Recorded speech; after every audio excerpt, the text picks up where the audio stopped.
আলহামদুলিল্লাহ, আল্লাহ পাক রব্বুল আলমিনের দরবারে লাখো কোটি শুকরিয়া যে মহান রব্বুল আলমিন আপনাকে আমাকে সকলকে দুনিয়াবি কাছ থেকে ফারেক করে কোরআন হাদিসের মজলিসে বসার তৌফিক দান করেছেন। সেজন্য আমরা সকলে অন্তরস্থল থেকে, হৃদয়ের গভীর থেকে ভালোবাসা নিয়ে একবার কালিমাতুশ শুকর আদায় করে বলি আলহামদুলিল্লাহ। যাই হোক, আমি যে আয়াতে কারিমা তেলাওয়াত করলাম, এই হাদিস তেলাওয়াত করলাম, এই আয়াত এবং হাদিসের সমন্বয়ে কিছু কথা বলার চেষ্টা করব ইনশাআল্লাহ। আমাদের আজকের আলোচ্য বিষয় হলো নামাজ। কেন এই নামাজ? কারণ বর্তমান সময়ের মধ্যে ইসলামের অন্যতম গুরুত্ব একটা বিধান নামাজ।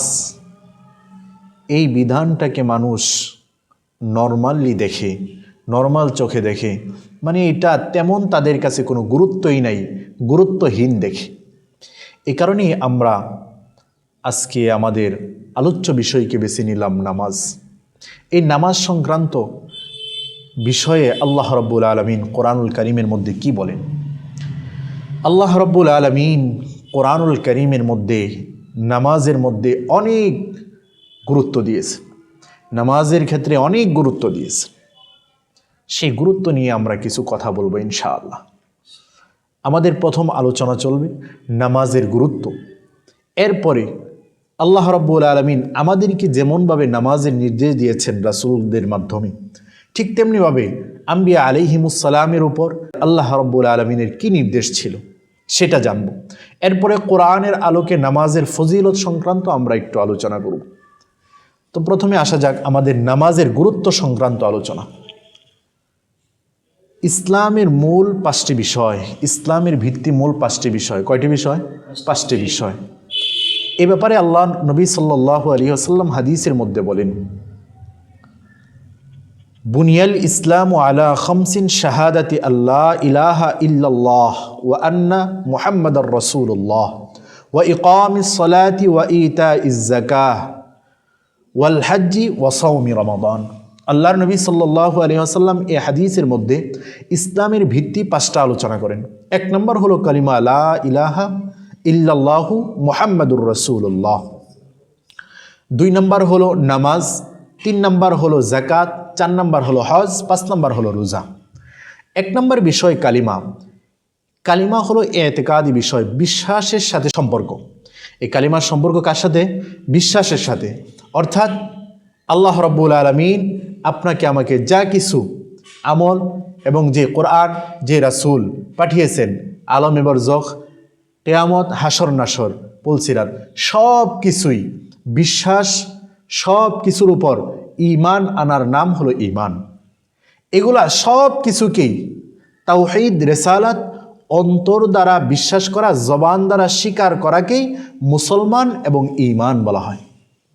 এই 1 নম্বর বিষয় গেল। 2 নম্বর বিষয় হলো যাকাত।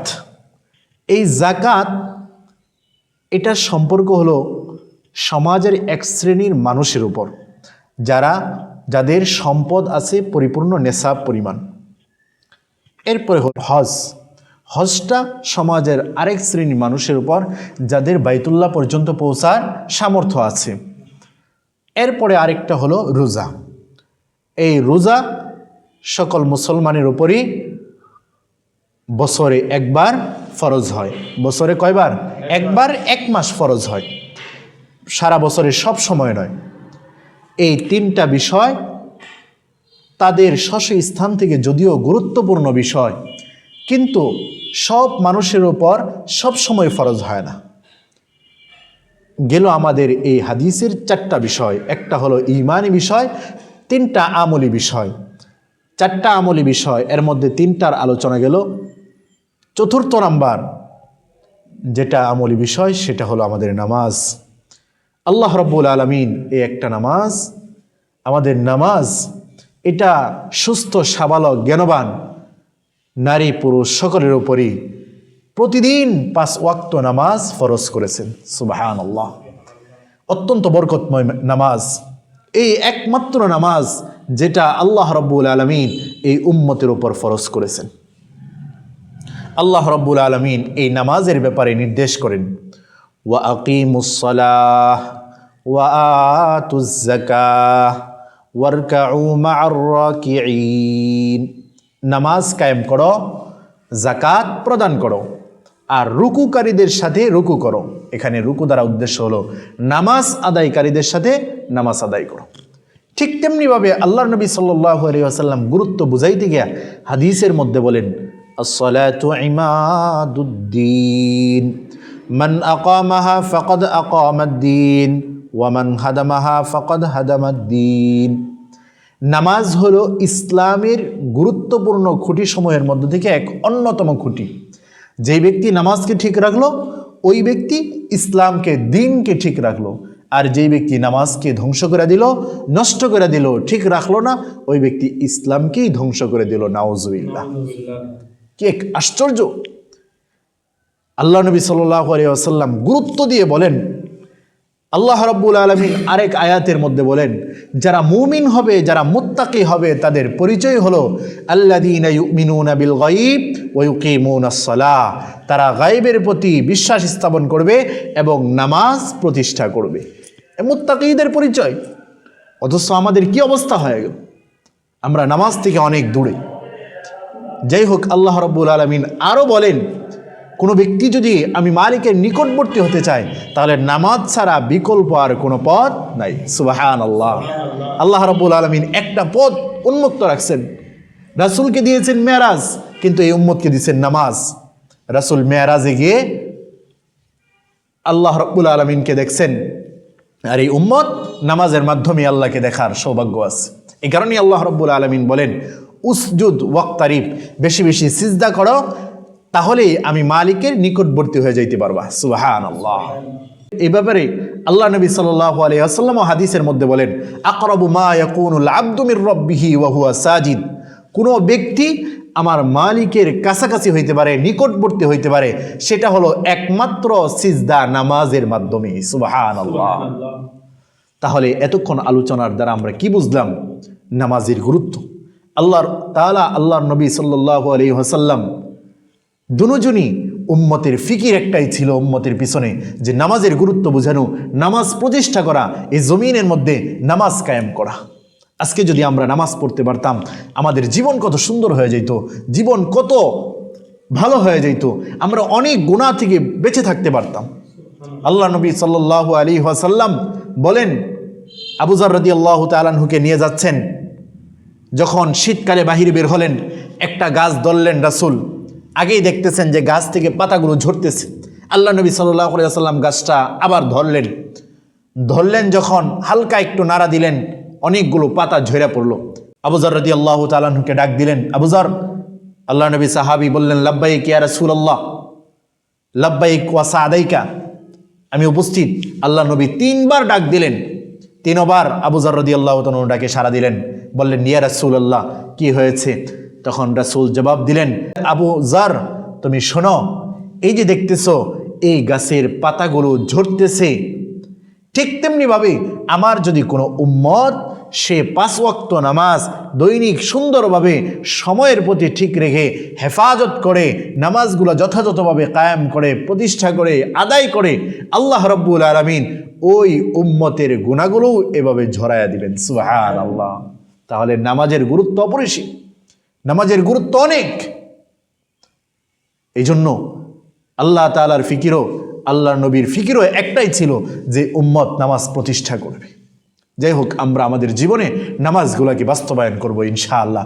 এবার আমরা জেনে আসি যে কোরআন এবং হাদিসের আলোকে আমাদের প্রতি যেমনভাবে আল্লাহ তাআলা নির্দেশ ছিল নামাজের, ঠিক তেমনিভাবে নবী আলাইহিমুস সালামের প্রতিও নামাজের নির্দেশ ছিল।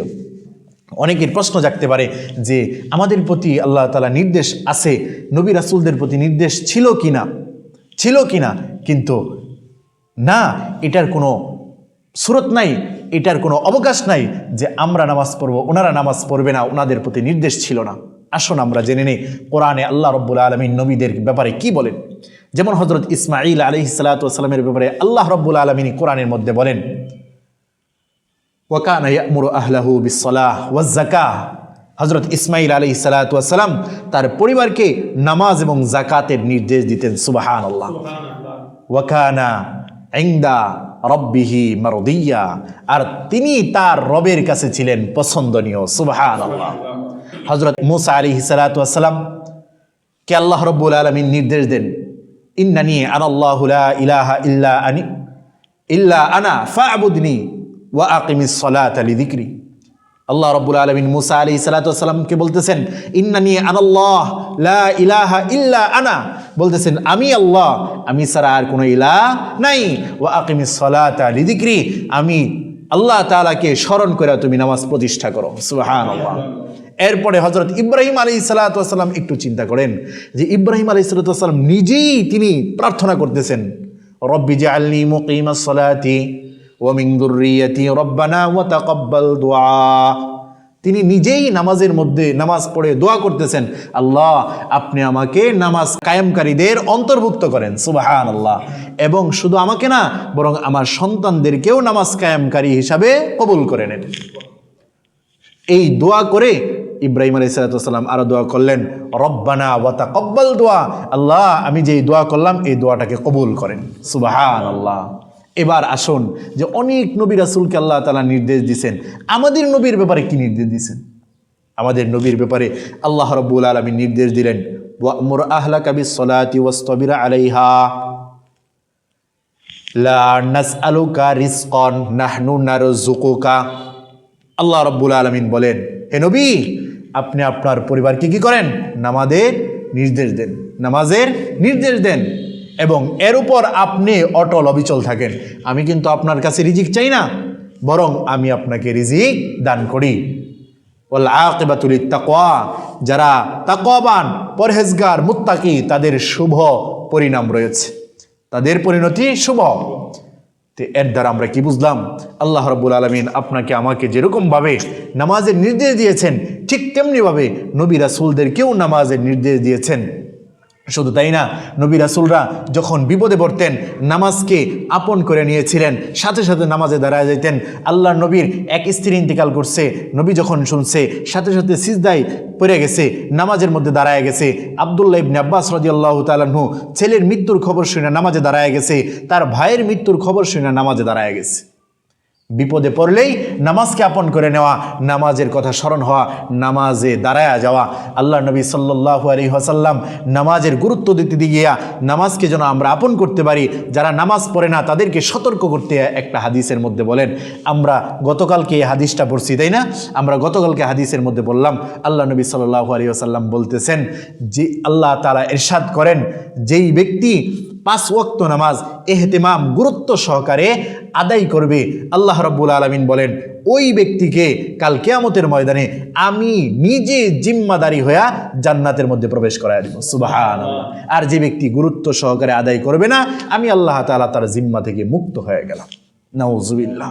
এর চেয়ে ধমকির আর কত হতে পারে কথা, যে ধমকি এর চেয়ে আর মারাত্মক ধমকি কি হতে পারে, যে আল্লাহ রাব্বুল আলামিন আমার আপনার জিম্মাদার থেকে ছুটে যাচ্ছেন। আল্লাহ তাআলা আমাদের সকলকে এই যে নামাজের আলোচনা করলাম, নামাজের গুরুত্ব এবং নবী রাসূলদের নামাজের কেমন গুরুত্ব ছিল, আল্লাহ রাব্বুল আলামিন এই উভয় গুরুত্ব বুঝে আপনাকে আমাকে সকলকে নামাজের গুরুত্ব বুঝার তৌফিক দান করুক। গুরুত্ব দিয়ে আপনার আমার জিন্দিগিতে এই নামাজকে বাস্তবায়ন করার তৌফিক দান করুক। কেন বাস্তবায়ন করব? আল্লাহ নবী আরেকটা ধমক দিয়ে বলেন, আউয়ালু মা ইউহাসাবু বিহিল আবদু ইয়াউমাল কিয়ামা। আরে উম্মত শোনো, আরে বান্দা শোনো, হাসরের ময়দানে যে উপস্থিত হইবা, তোমার সমস্ত আমলগুলোর মধ্যে থেকে সর্বপ্রথম যে আমলের হিসাব আল্লাহ তাআলা নেবেন সেটা হলো নামাজ। সুবহানাল্লাহ। নামাজ যদি ঠিক হয় সফল হয়ে যাবা, আফলাহা সফল হয়ে যাবা। নামাজ যদি নষ্ট হয়ে যায় তাহলে তুমি বিফল। এই জন্য আমরা আমাদের নিজের জীবনীতে নামাজকে বাস্তবায়ন করব ইনশাআল্লাহ। আল্লাহ তাআলা আমাদের সকলকে নামাজকেই নিজের জীবনীতে বাস্তবায়ন করার তৌফিক দান করুক। মৃত্যু পর্যন্ত এই নামাজকে আপন করে পরিপূর্ণভাবে ইহতিমামের সহিত গুরুত্ব সহকারে আদায় করার তৌফিক দান করুক। আমিন। ওয়া মা আলাইনা ইল্লাল বালাগ।